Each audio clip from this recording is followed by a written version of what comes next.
Good afternoon to all. Today I'm going to start our last content, that chemical route of synthesis of nanomaterial.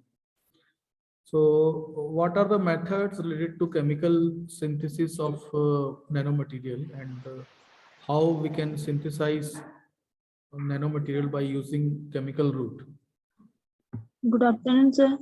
Good afternoon.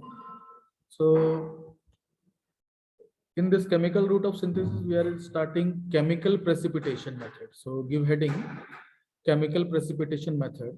So it is, by name it is clear that chemical will be precipitated. So chemical precipitation, so at name implies it is a chemical precipitation process in the name of chemical precipitation. So you can see that there is a solution, and some is influents and some are effluents, and these are the chemical mixing and dosing system.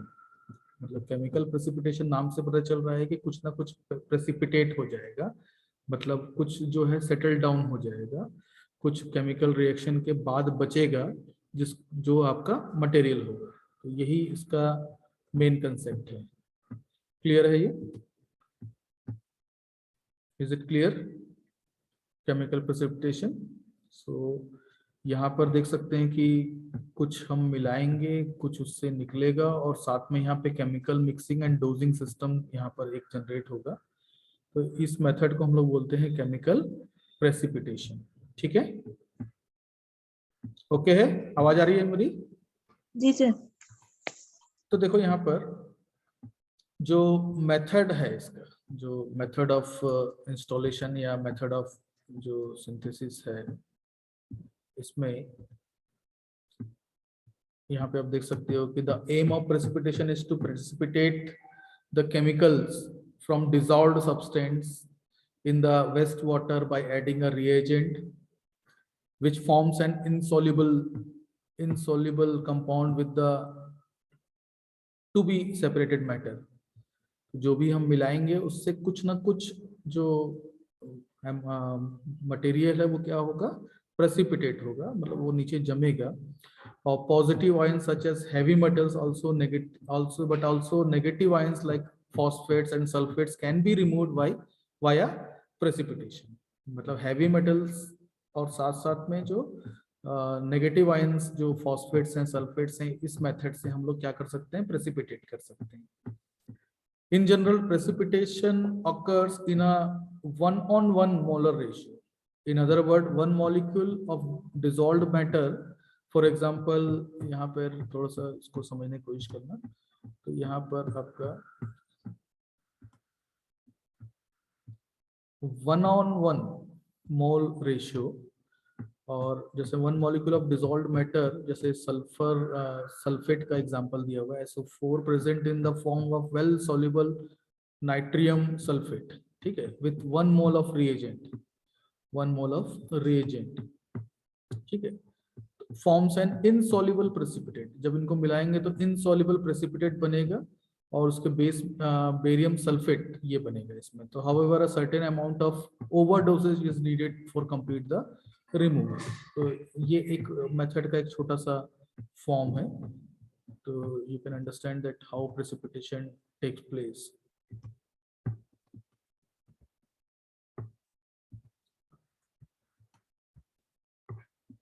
And method again, we are discussing that other examples include softening of water with milk of lime. चूने के पानी से जो हम लोग पानी को साफ करते हैं, सॉफ्ट करते हैं, तो कैल्शियम और मैग्नीशियम उससे रिमूव करते हैं, तो दैट इज आल्सो एग्जांपल। उसमें भी प्रेसिपिटेट का ही काम होता है। ठीक है,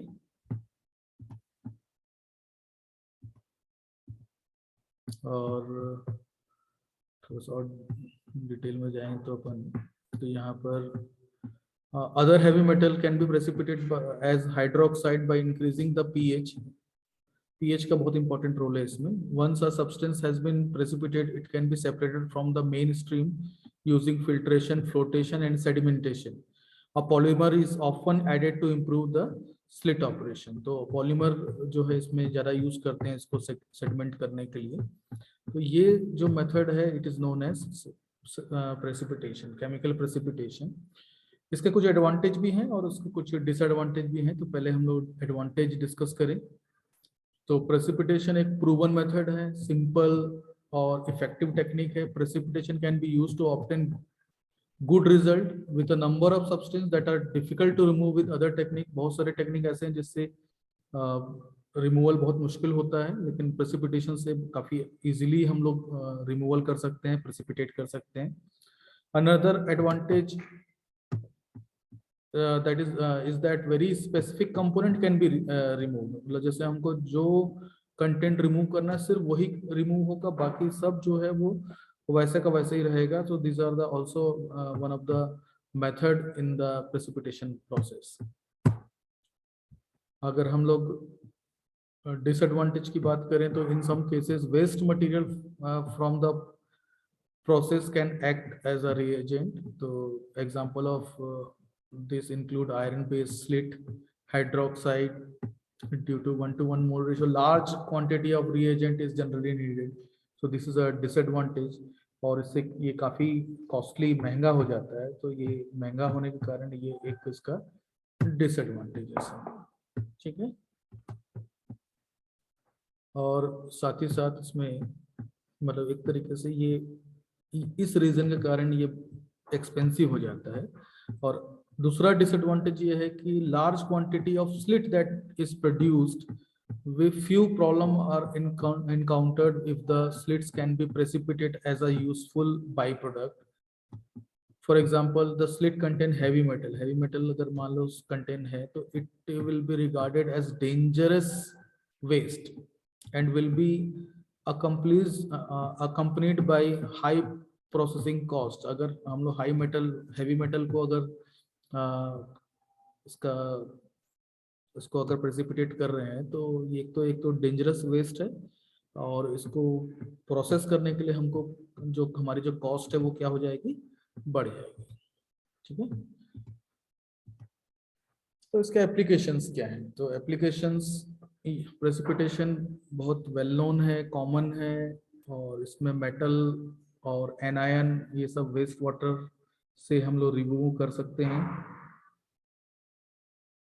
Precipitation application can be found in every sector where metal are found in the wastewater, and it is noticeable that alternative solutions are currently being selected।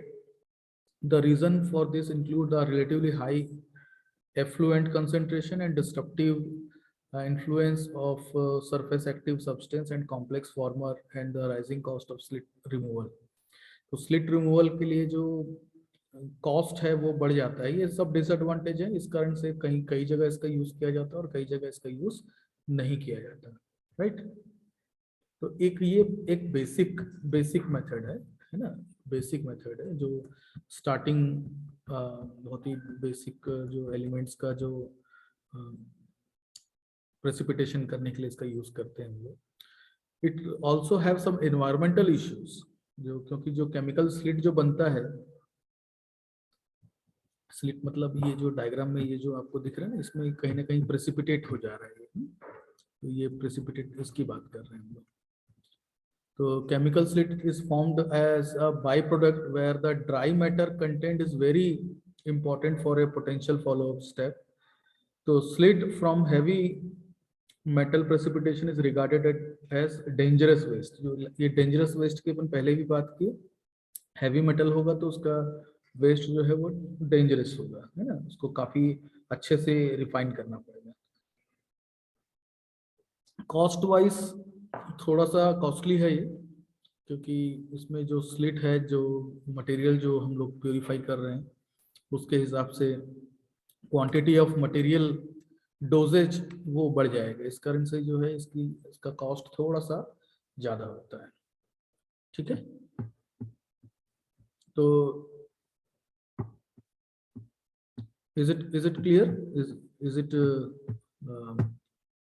समझ में आ रहा है आपको?